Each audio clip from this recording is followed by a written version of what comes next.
All right, Keith, you can start whenever you're ready. All right, good morning. I'm Keith Owen, NACD South Central Region Representative, and Rachel Thieler, who is the NACD Southwest Region Representative, are going to facilitate this 1-hour NACD Urban and Community Conservation webinar. Thank you for joining us this morning to learn about engaging with tribal communities during this joint webinar with the NACD Tribal Outreach and Partnerships Resource Policy Group. We are going to record this webinar and post it on NACD's website, along with a PDF of the presentation for future access. Please share this widely with your networks and anyone who may be interested in seeing this or any of our previous presentations. Also, please keep yourself muted for the duration of today's webinar. We are going to have a question and answer session at the end. Please type your questions in the chat box at that time, and the facilitator, who is myself and Rachel, will read them for the recording, and we'll address as many of those as we can. Now, Alex Schmidt will provide a few introductory comments. Alex is the chair of NACD's Urban and Community Resource Policy Group, which is part of our Natural Resources Policy Committee. Alex? Good morning or afternoon, wherever you are. I'm Alex Schmidt, as said, chair of the Urban and Community RPG. Ron's also with us today, as most of you know him. He's been around for a while, and I'm new. Anyway, I'd like to start off by thanking our sponsor, Scott's Miracle-Gro, as being the sole sponsor of this webinar. These sessions are designed by NACD's Urban and Community Resource Policy Group, a subcommittee of the district officials and partners charged with guiding the association's service and support of districts work in developing and developing areas. Our goals through these webinars is to help districts share what they are doing nationwide and enable them to learn from each other and various agencies and organizations. We appreciate the support of Scott's Miracle-Gro Foundation for making these possible. I invite you to let us know if, what you think of this webinar and what you might have for future topics. Please let Ariel Rivers, our NACD staffer for the Urban RPG, know. And also, please let us know what NACD leadership can possibly do to help further the Urban Policy Group's plans. I'll now turn it back over to Keith for our speakers. Thanks a lot. You bet. But just before we get started, I'd like to introduce someone that I work closely with. Sadie Lister is the vice chair for the Tribal Outreach and Partnerships Resource Policy Group. She has a few comments about the Tribal RPG and what we do there. Go right ahead, Sadie. You may be on mute, Sadie. Good. All right. Good afternoon, everyone. I don't know if you want to see me, but let me do my video here. And then also let me open my document. So I'm with the Tribal RPG, have been since 2017. And I'm a Navajo from the Navajo Reservation. I reside in a location called Indian Wells, Arizona. And I will be sharing with you a report that was put together by our group, and that will kind of give you an idea of what we have been doing, and I'll try to go through it as quickly as I can. So then the NACD Tribal Outreach Partnership, RPG, Tribal RPG continued its work during 2020 in the year turned upside down by COVID-19 virus.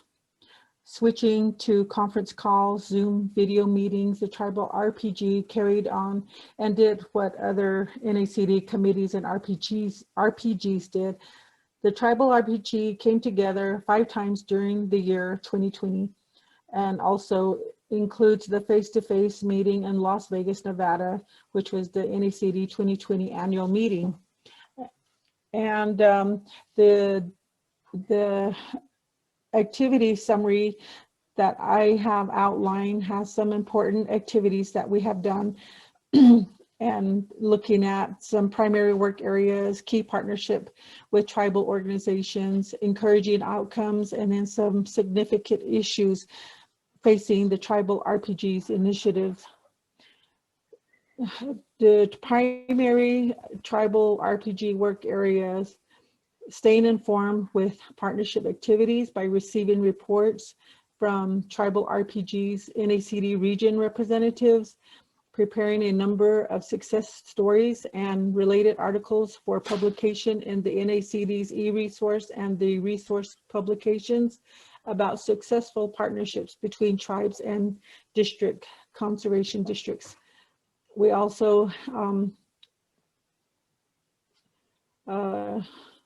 worked on supporting tribal participation with NACD's technical assistance grants. For 2020, 6 awards were granted to tribes and tribal conservation districts in the amount of $570,000. NACD has awarded TA grants of over $1 million in the past 3 years under this programs to tribes and tribal conservation districts in states Montana, Alaska, New Mexico, Wyoming, Oklahoma, South Dakota, and Connecticut.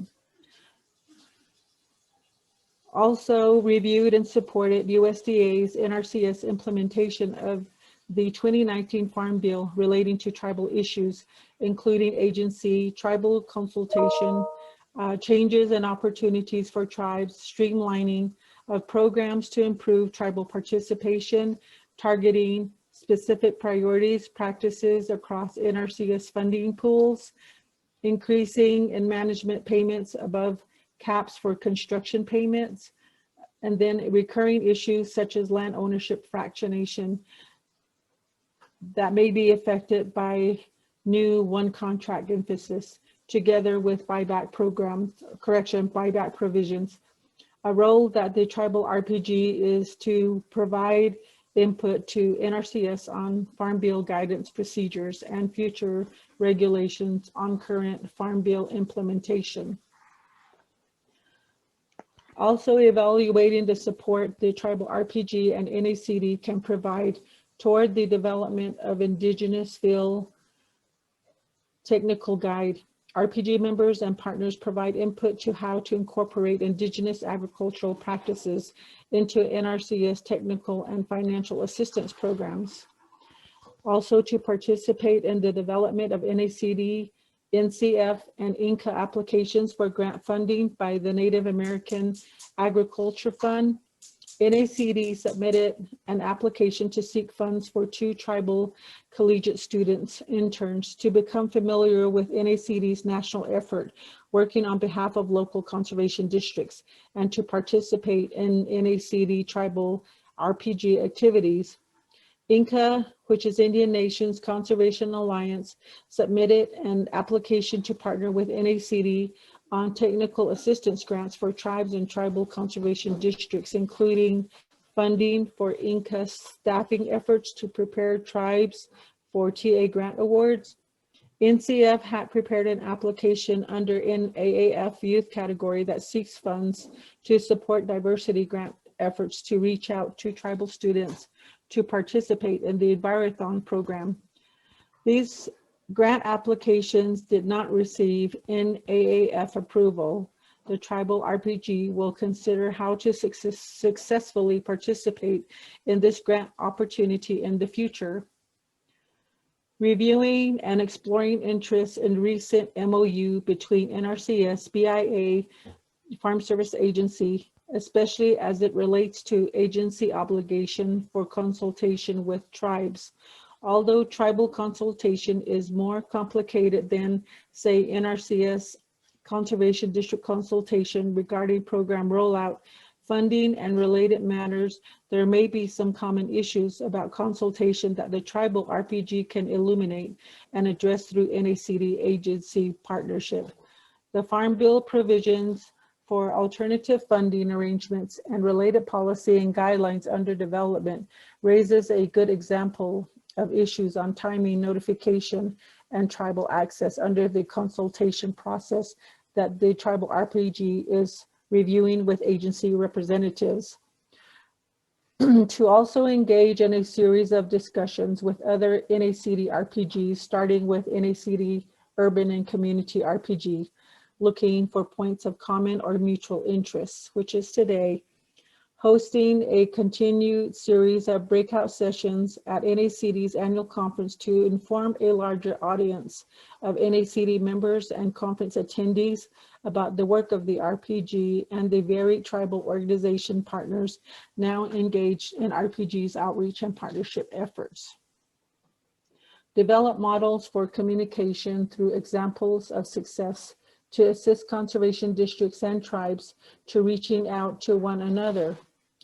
Key partnerships with tribal organizations is another category. Tribal RPG meetings and conference calls involve a diverse number of tribal members and tribal organization partners in meeting topics and participation. This is a measure of the RPG's success in engaging with tribal organization, a top priority for the RPG since 2017. To participate in tribal organization events and meetings. For example, in December of 2020, IAC, which is the Intertribal Agriculture Council annual meeting, was attended by Larry Davis, RPG chair. We want to also prepare and jointly with tribal partners applications for grants fundings to advance the mutual efforts of tribal RPGs and tribal partners. The tribal RPG has earned a seat on the next NACD Farm Bill Task Force. The tribal RPG will help to educate NACD members about Indian agriculture and related recommendations for NACD support during the preparation of the next Farm Bill, and this is part of our encouraging outcomes. The tribal RPG supported NACD acknowledgement of November 2020 as a Native American Heritage Month and considered opportunities for the tribal RPG and NACD to develop actions in support. The tribal RPG supported leadership policy to reinforce NACD's commitment to diversity and inclusivity and to serving minorities as part of conservation priorities. NACD's new Diversity, Equity, and Inclusion Task Force includes members and former members of the tribal RPG, and these representatives will provide input relating to tribes as a task force develops recommendations to NACD. The tribal RPG has proposed and supports the establishment of special NACD recognition award for partnerships between conservation districts and tribes to be awarded either regionally or nationally by NACD. And then RPG members have begun a dialogue with EPA representatives to pursue common interests and opportunities with the agency. These could include 319H grants, environmental education, state revolving loan programs, and other opportunities. EPA employs tribal coordinators to work with tribes and other partners, and further cooperation is planned. Significant issues. The tribal RPG's breakout session at NACD conference is needed venue to inform a larger audience of NACD membership and other conference attendees about the work of the RPG and the varied tribal organization partners now engaged in the RPG's outreach and partnership efforts. The tribal RPG should continue to plan and host these breakout sessions annually. Regarding the NAAF grant funding requests, the tribal RPG should continue to seek grant funding with NAF and other resources and other sources. Several important activities of the tribal RPG may be dependent on receiving funding future of this type. Or let's see, let me reread that. Several important activities of the tribal RPG may be dependent on receiving future funding of this type. And the tribal RPG's ongoing review of the MOA between NRCS, BIA, FSA will be crucial or critical for the RPG's input to the agencies and for helping to promote opportunities for agencies to fulfill their responsibilities to tribal partners in conservation. The tribal RPG must continue to solicit and share via publication success stories about conservation districts and tribes partnership. More can be done perhaps by setting up a rotation among tribal RPG NACD regions in soliciting and developing success stories from within the regions. This important RPG activity has waned in recent months, and something should be done to set an expectation that RPG members will work with their state and tribes to collect success stories and examples of collaboration. We know good examples exist in the field, and the RPG needs to find a better way to collect and share these examples. So this is a report that was given to NACD, and that's what I shared with you. Thank you. Thank you, Sadie. Appreciate it. And now I'd like to introduce our speaker today, someone that I am privileged and honored to personally work with. Dr. Carol Crouch is with the Natural Resource Conservation Service. And here's some things about Dr. Crouch. Carol is a member of the Confederated Salish and Kootenai tribes of the Flathead Reservation in Pablo, Montana. She's employed by the Natural Resources Conservation Service, United States Department of Agriculture, as the state tribal liaison in Oklahoma. Carol has extensive experience supporting the professional development of American Indians and Alaska Natives within NRCS. She served multiple roles with the agency's American Indian Alaska Native Employees Association and the American Indian Science and Engineering Society. She is serving as an advisor on the NRCS recruitment and retention team. It is a NRCS National Employment Development Center trainer for working effectively with American Indian Tribes course. In June of 2012, she was awarded the NRCS Civil Rights National Award and the National Award for Excellence for Conservation Outreach and Education. She is a mentor to 31 American Indian college students pursuing their undergraduate and graduate degrees in engineering and natural resources. She is the proud mother of 3 children and 8 grandchildren. She is committed to assisting any student to reach their educational dreams and making a difference in the preservation and protection of our nation's natural and cultural resources. Her favorite quote is by Chief Sitting Bull: "Let us put our minds together to see what kind of life we can make for our children." Thank you for your presentation today, Dr. Crouch. And with that, I'll hand it over to you to share your screen and start your presentation. Thank you very much, Keith. I am Salish Kootenai of the Flathead Reservation. That's who I am. And thanks, Keith, for sharing a little bit on my background. I'm very honored to be asked to join you this morning to talk a little bit about a very important topic in Indian country, and that is consultation. So first, I want to probably guide you through here. Someone guide me. Share my screen, click on it, share, and there we go. So just a little bit of history about myself is that I guess when I started with NRCS as a SCEP student, I had a collateral duty of trying to develop a network and a working relationship with the tribes of Oklahoma. So it took them about 11 years to finally be able to write a position that I currently hold as the state tribal liaison for NRCS. Here in Oklahoma, I have 39 federally recognized tribes, but I feel like I'm the liaison here in Oklahoma, not just for NRCS, but our sisters agencies, NADC, the Oklahoma Conservation Commission, because over the years I've been able to develop a close relationship with the tribes here in Oklahoma. And I kind of look at my position as I'm the glue in this big puzzle. And I have all these pieces of valuable information or programs or barriers that I receive information on, and then I I take a great pride in maneuvering all those pieces, whether it's state, federal, an entity, an organization, so we can get our puzzle here in Oklahoma working well.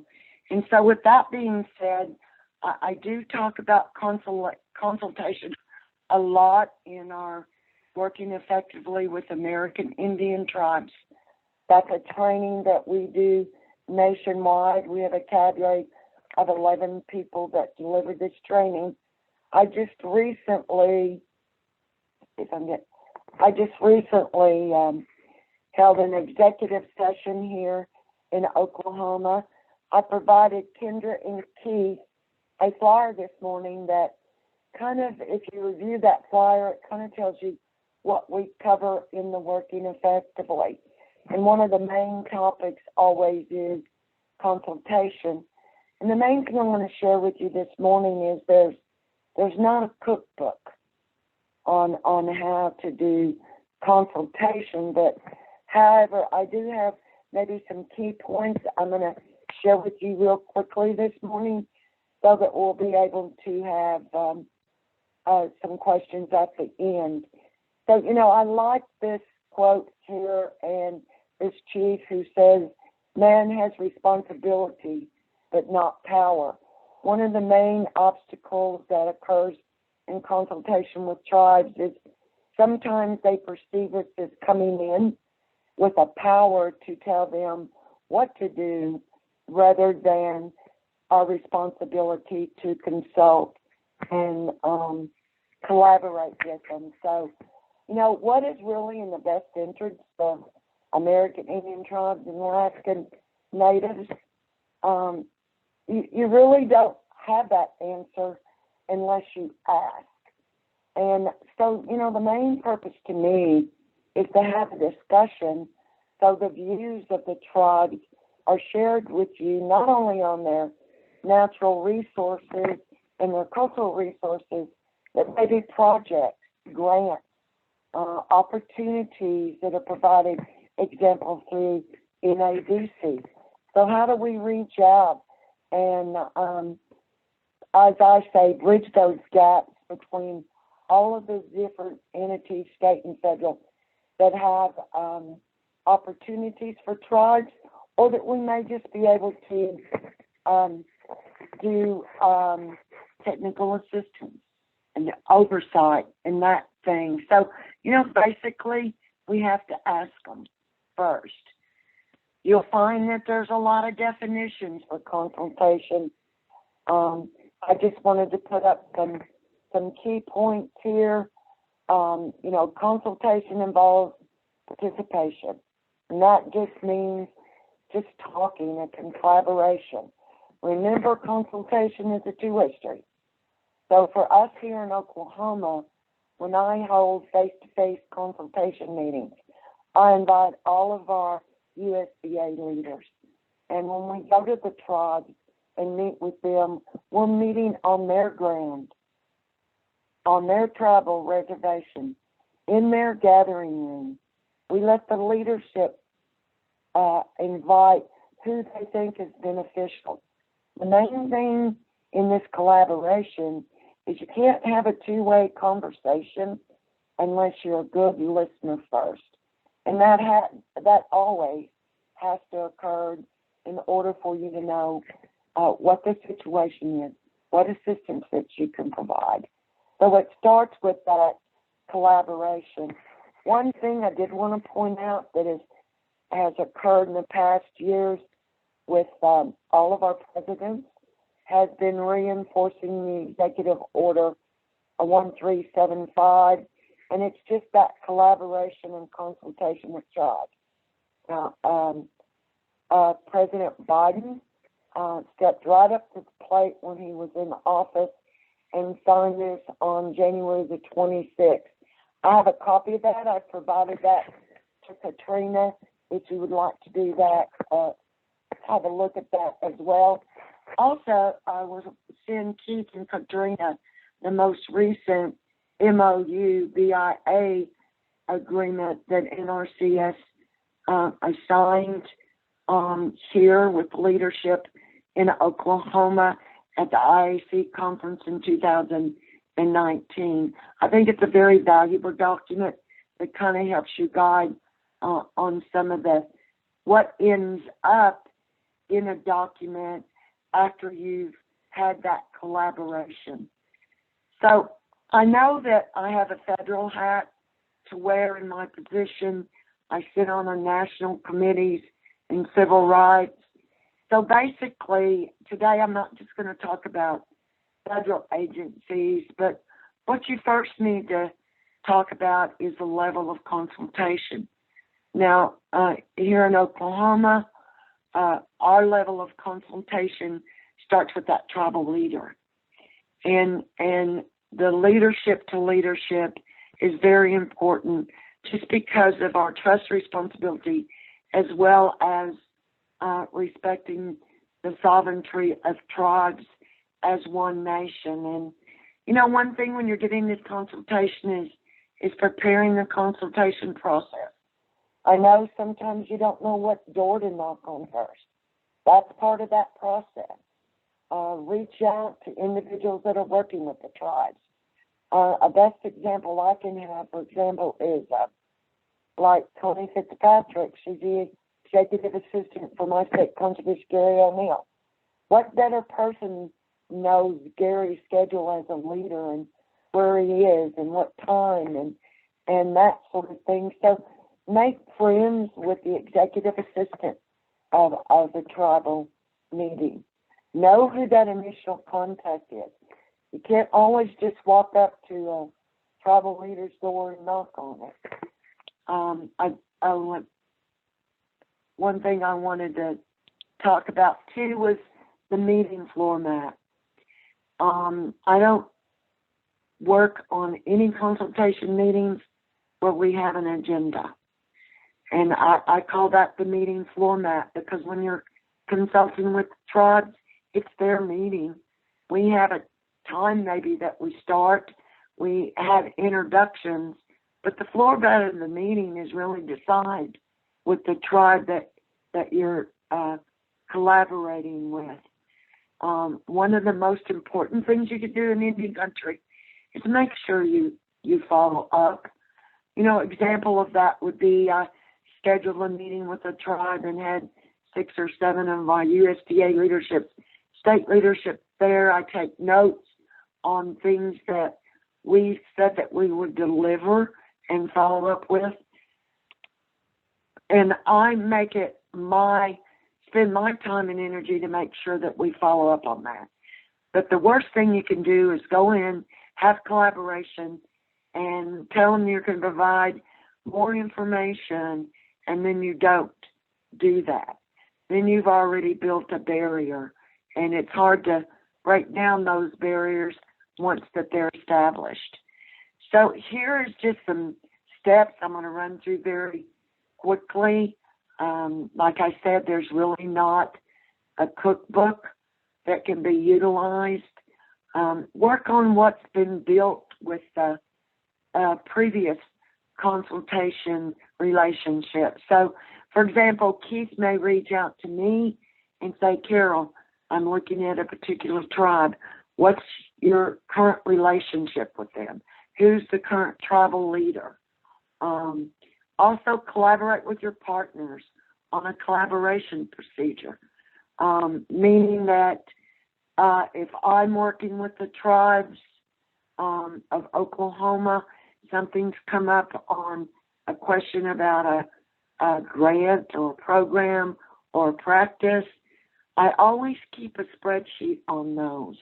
And then that way I know what agreements are out there, what protocols that I need to follow up on it. And it's always knowing how to reach out to the right person. A good example of that was Keith was actually driving, I think, to an NADC meeting, and we had a tribe here in Oklahoma that was right up against the deadline to get one of the grants in for NACD, and I reached out to Keith.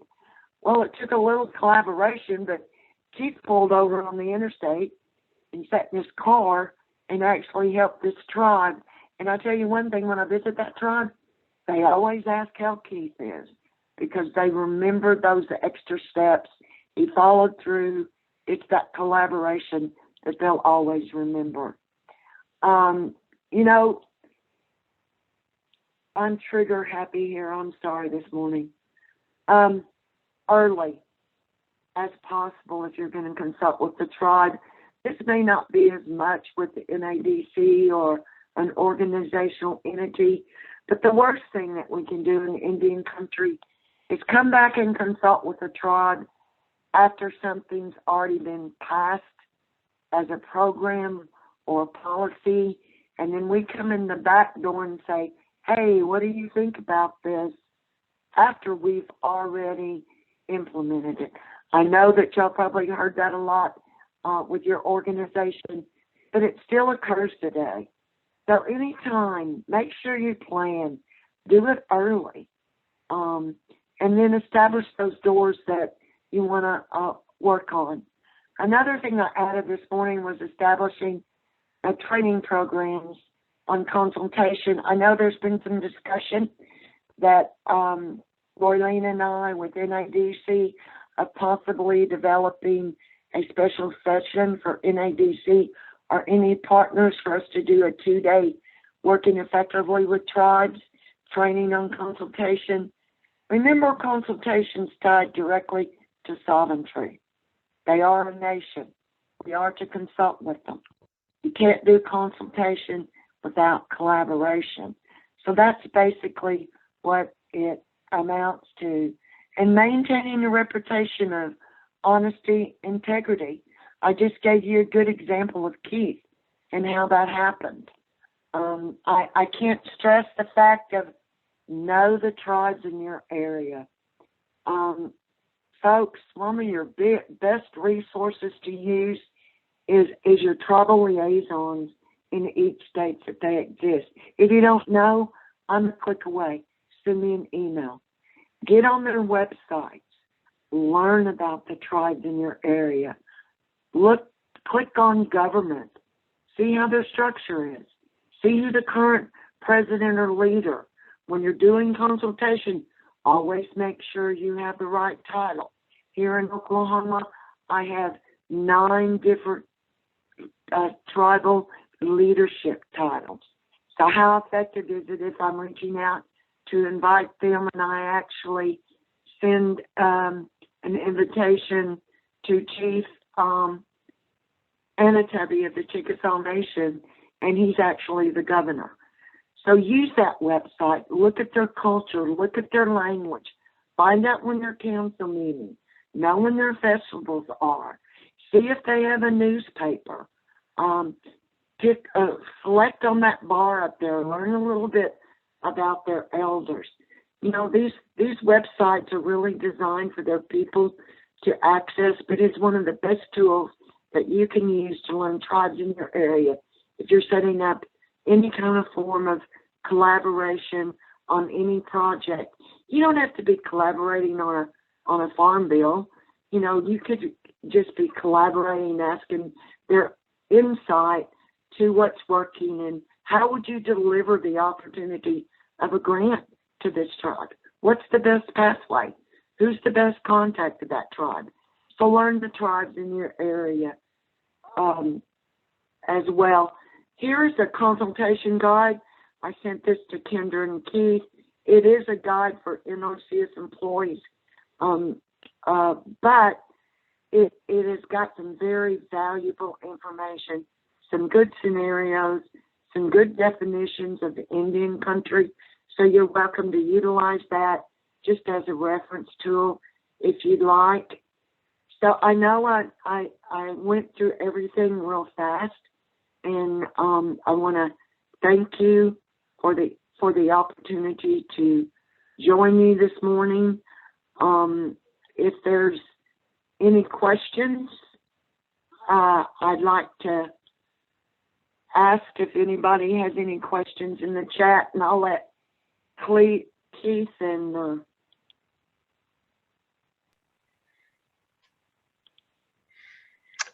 Carol, I think Rachel is going to also help me with the questions.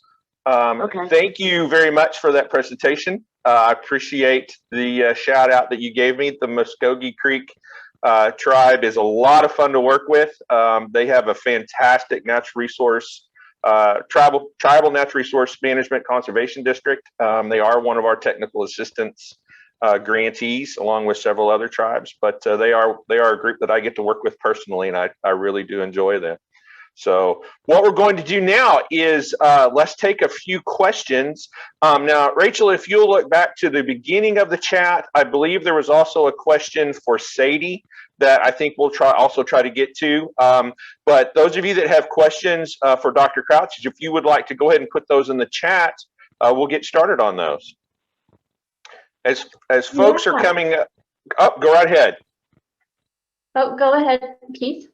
I was just going to say, as folks are coming up with their questions, Dr. Crouch, you know, I've been to several of the Oklahoma consultation sessions, and I know you put all those together. You're very careful with how those are put together. You outlined a few of the ideas for consultation that like you said, needs to be on the tribe's timeline, since we're on the tribe's ground, that kind of thing. Or are there possibly some other, so there's a lot of folks on this webinar from conservation districts. They're probably conservation district directors or supervisors that may not have reached out to tribes yet. One of the things that the tribal RPG is working on is kind of a listing of ideas to send out to districts on how to get tribes engaged with the conservation district. Do you maybe, while folks are coming up with their questions, have one or two points that district directors or supervisors really need to think about to try to get tribes engaged more with the district?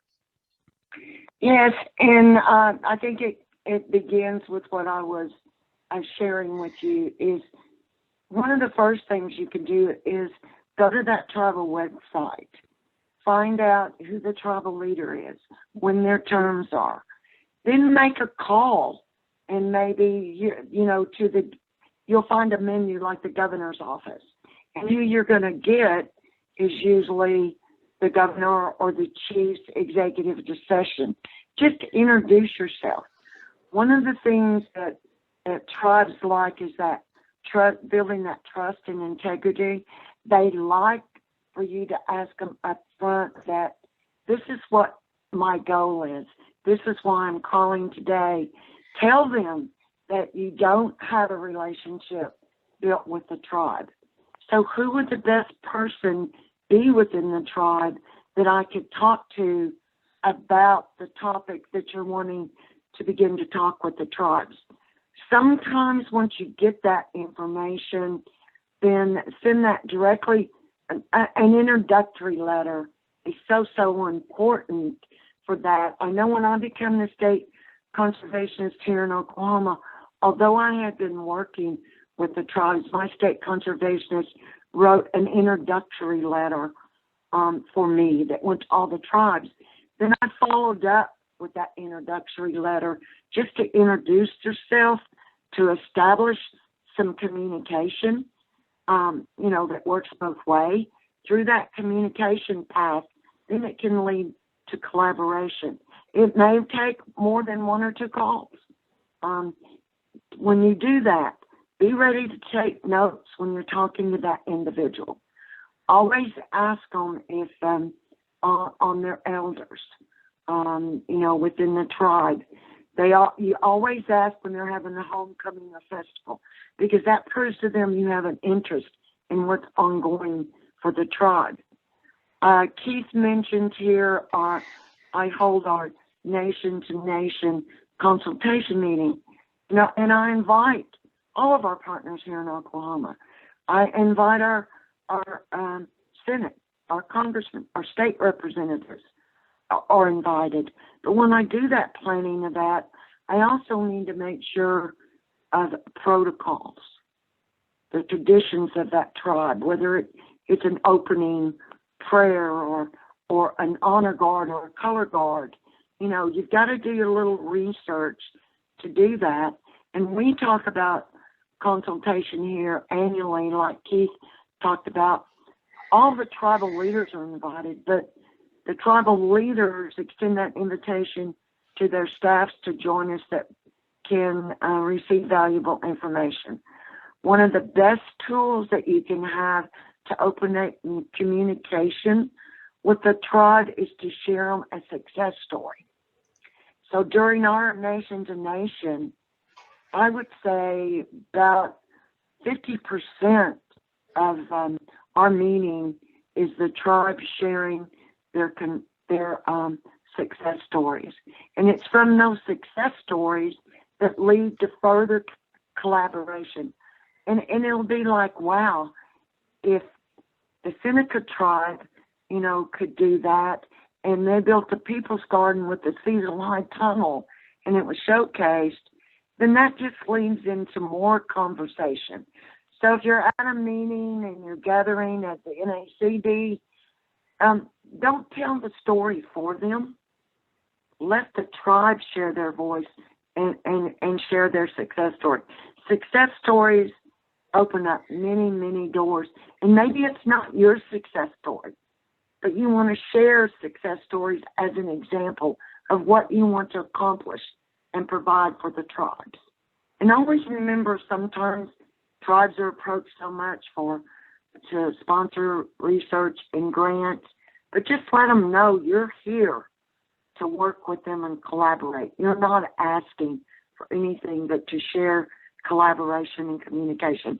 That's key for tribal conservation districts when they first start. Yep. I hope that helped. It does. And storytelling is such an important part of a lot of this. And tribes tell stories sometimes different than other folks, but it's part of the culture, and that storytelling is how, you know, culture and technology and cultural history was passed down. So storytelling is a very special thing. So Rachel, I see that we had some questions in the comments or in the chat. We do. Thanks, Keith. And Dr. Crouch, as I go through these questions, could you please share your email in the chat box just in case people missed it during your presentation? Thank you. It's there. We Yep. put it in for. Yep, Katrina jumped right in on that. Oh, she did. Okay, great. I missed that. Sorry about that. And so the first question is from Maggie Johns. And Maggie, I also noted the suggestion you had for us previous to your question. But this question is for Sadie. And I believe Sadie answered it in the chat already, but if you wouldn't mind reiterating that for the rest of the group, Sadie. Maggie's question is, can you share with us one of your favorite tips of how to attract more tribal youth to consider careers in conservation? Good morning again. This is Sadie. What I entered here is I know that we have a lot of students who are interested, but we don't have a lot of literature to share. And I think that will be helpful. What kind of fields they might be interested that conservation offers. A lot of them always want to see dollars, you know, how much money am I going to make? That will be helpful. And then I know they have a lot of career days. And I think the places where you need to hit are probably the high schools, maybe during the fall time, so they have an idea. Junior year, senior years, that would be really good. A lot of outreach and education workshops that are being held here and there. I think that's the places where you need to share a lot of this information. I think will be helpful. And if I may, I'm going to add a comment to Sadie's, and that is I work closely with the Oklahoma Conservation Commission and their conservation districts in any county. So we have a strong partner in Oklahoma, the Oklahoma Tribal Conservation Advisory Council, and they step up to the plate with funding being like it is for some of the conservation districts in the tribe. So we actually fund some of those educational conservation days. I think for me, recruiting nationally for NRCS, we have to start in the 5th grade and go up. So when you're researching your tribe, look on the educational tab find out who their educational contact is, build a rapport with them. So you have an email link to send those opportunities of education. I will share with Keith what's coming up. Because of my collaboration with the tribes in Oklahoma, we had less than 15 days to get 3 tribes to accept some tribal scientific analysis data T-scan units on trust land. One of those went to Jones Academy. And so we're going to be doing a webinar down there with that T-scan that promotes the field of STEM. You'll find a lot of your larger tribes have career days, and they are actually starting those career days to encompass junior high students to attend as well. So I think that use that educational tab, find out who you can reach out within the tribe to share that. What happens sometimes, you might be sending something to the tribal leader, but it doesn't funnel down to the educational or the outreach or the careers director within the tribe.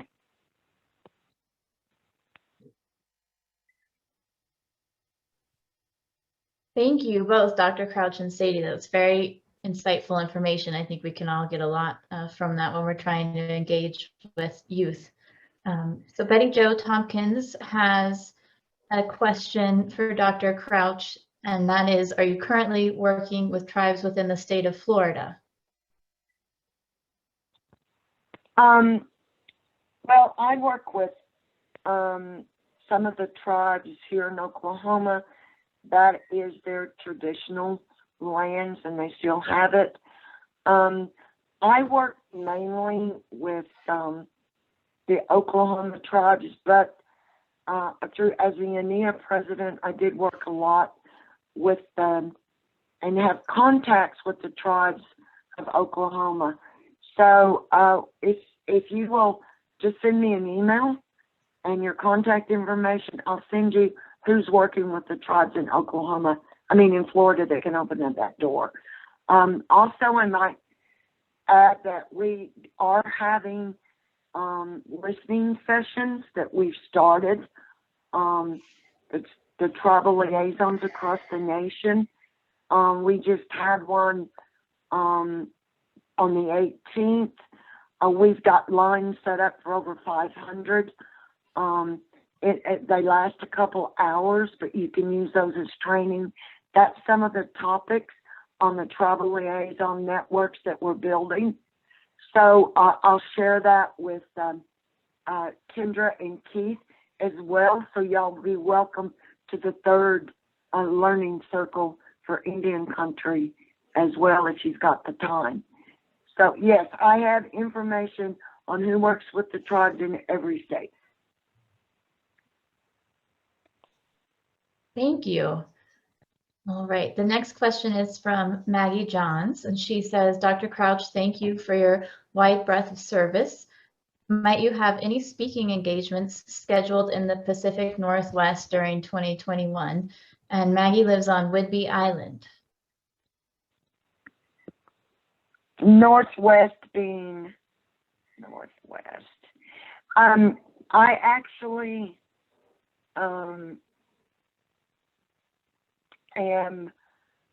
we're working on a flyer. We've set our schedules. I talked about the working effectively training. Those are multi-states. So what I can do is provide that link for you as well. So you'll have a spreadsheet on working effectively training that is coming about. But do remember that we have had the conversation with NACD to provide a 2-day training for you folks as well. The listening session I just mentioned, I spoke on this one. We'll have several people on the next one on the schedule to do that. Some of the things that you can send me in an email is things that you would like to hear during that listening session.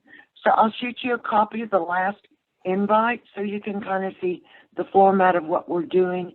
And we are opening up to all of our partners, not just NRCS. Well, and Maggie, there is a spectacular contact to be made in the Pacific Northwest and the state conservationist for the state of Washington. Roylene comes at night. Of course, I was privileged to work with her as well, as she was the NRCS assistant state con in Oklahoma. But she is also on as an advisor to the NACD Tribal Resource Policy Group as the NRCS representative. And Carol, she does a lot of that, a lot of those trainings up in that part of the country as well, doesn't she? Well, yes, that's what I was talking about. We, on the cadre, we work on a schedule. Now, I want to stress to you that that like Roylene does have one coming up that's being hosted for Washington. I do know that that's already full because Roylene opened it up to Idaho, Oregon, and then her state. So we are talking about expanding that. Now, my executive session that I held at the end of April, we usually cap at 30. We had an overwhelming request, so we were actually able to manage to have 119 senior execs on that training. So I know Roylene's is full, but I'll give you that schedule. So if we kind of follow through that there's a need for this group, Keith, then Roylene and I can work together to see if we can't put a executive training session together for you guys. Yep. That is something that the tribal RPG has talked about, is doing some work specifically with conservation directors or conservation district supervisors through these working effectively trainings. Looks like Mary has a question. Have you got that one, Rachel? Yeah, I've got it.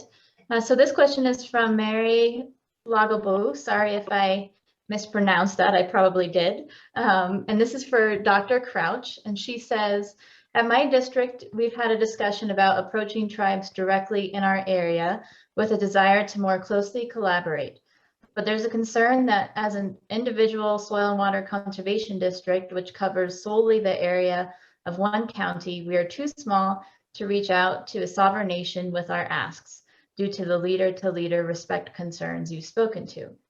So we're hoping to have some statewide or regional efforts lead dialogue with a collective of soil and water conservation districts, but perhaps this is the wrong take and maybe it's just finding the appropriate people to engage directly to develop relationships. I'm very interested in any thoughts you have on this. Good question. And so I think she's saying that it's a small conservation district. And how many tribes are in that state or area?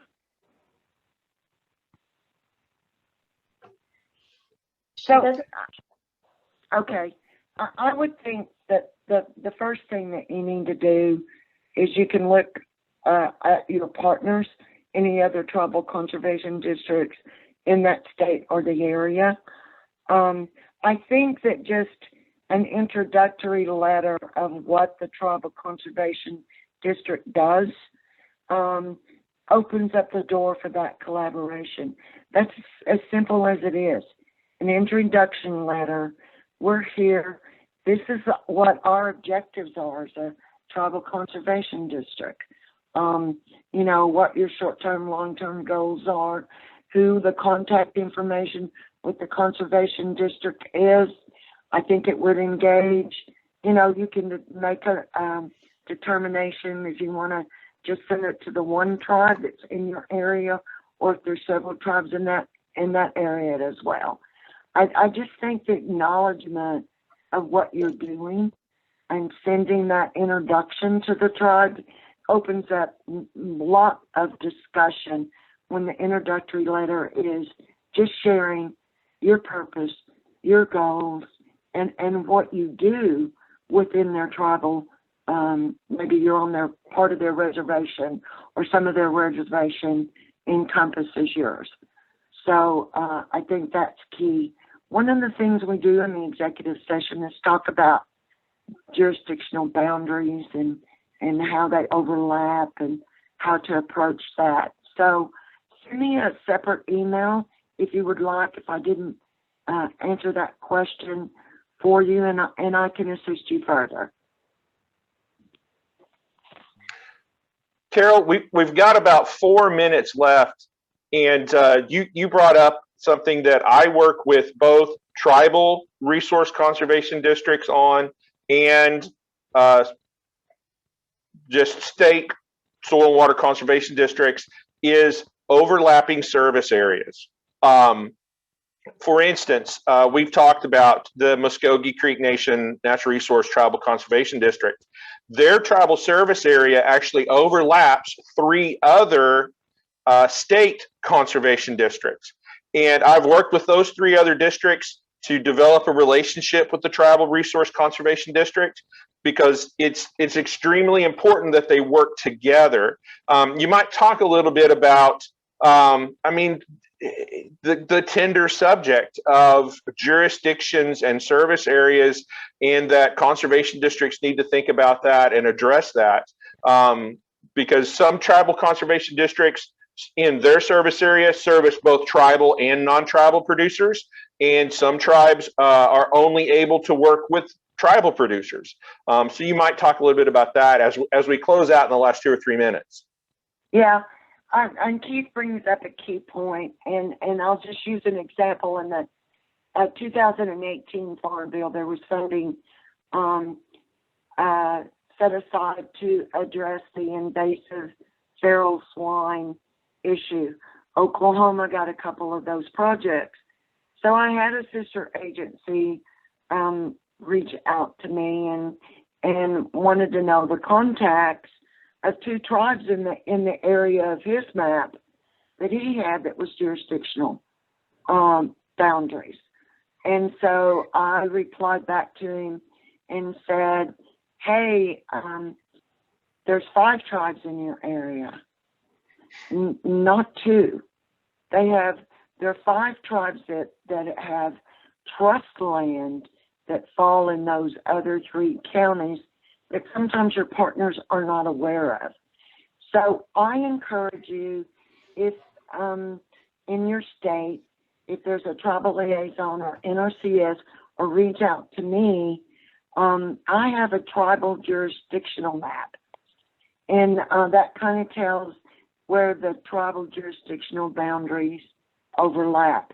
Now, why I'm stressing that you have to be careful with this, because and know the area, is we had some strike force opportunities that came out. Well, we had someone at the state office that didn't encompass 2 of the counties for 1 of the tribes. And it was just because they were looking at an older Department of Interior a map. So there was some heartburn with that tribe that they weren't even offered the invitation to receive information about that program. So work with someone in your state. I'm not telling you not to use the other map, but if you look at that date, it's way out of date. Every tribe, usually on their website, you can get their jurisdictional boundaries, or you can use the internet. Google in that tribe. Most of the time, a good map will come out. You may have to overlay that, but also use the sources. I know the Secretary of the Oklahoma Department of Ag, she constantly reaches out to me in different things like that. But it's because I've learned from experience that you don't want to offer something and then you leave a tribe out or they're excluded. So it's safer to add more to that introduction than to leave anyone out.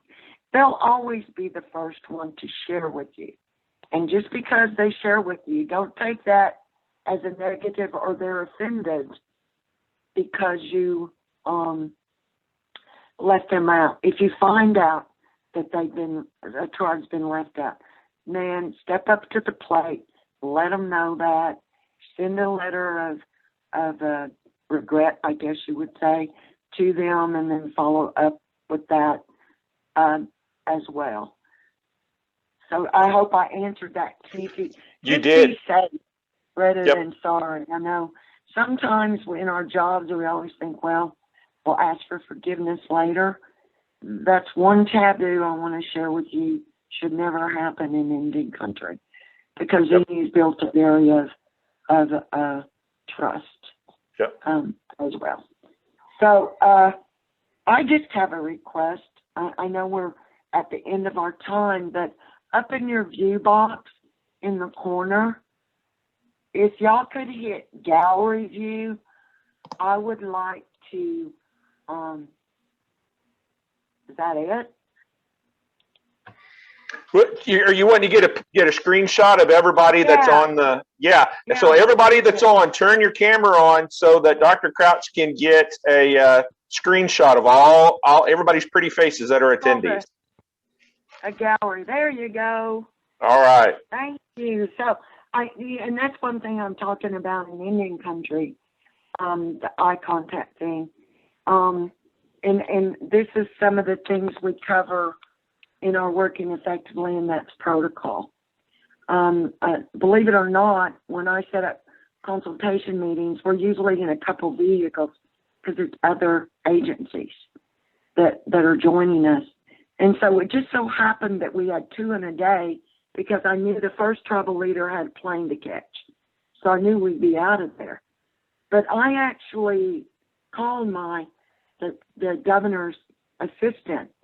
And, I'm just up front. I say, hey, Kathleen, we're coming for that meeting on Monday.